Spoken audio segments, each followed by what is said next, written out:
So, yun, guys. So, ito na i-post na Sir Lito Kamo mga ka-Q. Yung lyrics. Ayan, ito yung lyrics sa kanta na ginawa niya para kay Ilyas. Guys, ayan o. Ayan, may title po siya, Isayaw Mo Naman Ako. Ayan, Elias JTB Band.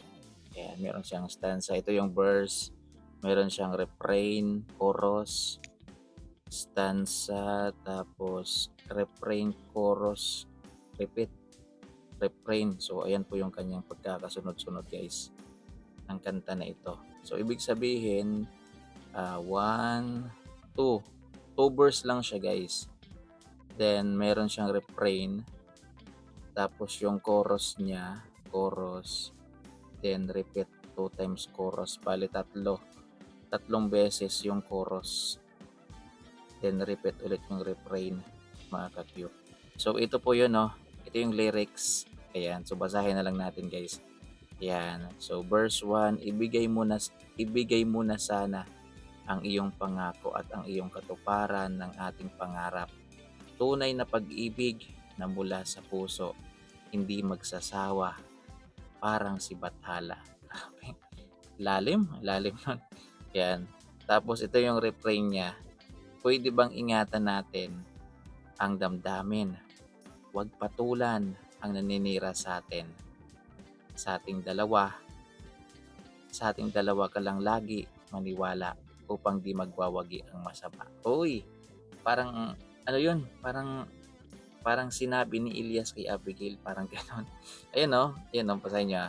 Pwede bang ingatan natin ang damdamin? Huwag nang patulan ang mga naninira sa atin. Sa ating dalawa ka lang maniwala upang di magwawagi ang masama. Uy, grabe, ganda.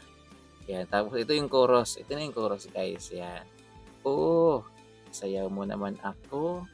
Yakapin mo ng mahigpit ang puso kong nananabik. Oo, sayaw mo naman ako. Sulitin natin ang gabi habang tayo'y magkatabi. Ito yung narinig natin kanina. Ito yung pinarinig ko sa inyo kanina guys. Yan, part pala yun ng chorus. Yan. Ito, isayaw mo naman ako. Sulitin natin ang gabi habang tayo'y magkatabi. Parang ganon. Yan, yun yung narinig natin kanina. Tapos balik sa verse. Yan, verse ulit. Ito yung second verse. Ibigay mo sa akin ang iyong tiwala, ang kaligayahan ating makikita, tunay na pag-ibig na mula sa puso, hindi magsasawa, parang si Bathala. Yan. Parang same sa verse 1, pero yung pinakadulo same.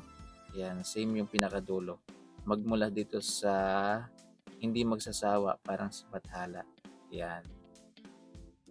Oo, magmula dito sa namula sa puso, hindi magsasawa. Yan, parang si Bathala. Then, repeat frame. Repeat, repeat refrain. Yan. So, ibig sabihin, i-repeat yung refrain na, pwede bang ingatan natin ang damdamin? Huwag nang patulan mga naninira sa atin. Sa ating dalawa ka lang maniwala upang di magwawagi ang masama. Tapos, repeat chorus ulit. Yan, chorus ulit yan guys. Isayaw mo naman ako. Yakapin ng mahigpit ang puso kong nananabik. Yan, isayaw mo naman ako. Sulitin natin ang gabi habang tayo'y magkatabi. Repeat ulit. Isayaw mo naman ako. Yakapin ng mahigpit ang puso kong nananabik. Isayaw mo naman ako. Sulitin natin. Hindi ganyan yung tono guys. Siyempre maganda yung tono niyan mga ka-Q. Yung sa atin kasi parang binasa lang natin. At least alam natin kung ano yung lyrics. Ano siya guys? Madaling tandaan. Yes, madaling tandaan yung lyrics. Kasi kung magme-memorize ka ng kanta, tandaan mo lang talaga yung verse 1, verse 2. Kasi yung chorus, same lang naman yung chorus eh. Madali lang naman yung chorus. Pag na-memorize mo na yung chorus, pabalik-balik lang naman yung chorus. Dito sa kantang to, 3 times yung chorus dito na kantahin ni Ilyas. Yan, 3 times yung chorus. Then, yung refrain, isa. Then, meron na siyang verse 1, verse 2. Yun lang mga ka-Q. Then, wala na. Ang dali tandaan guys ng kanta na ito. Yan, ang dali ma-memorize. Kasi ganyan kasi gumawa ng kanta si Sir Lito Camo, sobrang sobrang makamasa, 'yan, sobrang makamasa gumawa ng kanta si Sir Lito Camo. Kaya yung iba guys mabilis na nasasabayan yung kanyang mga kanta.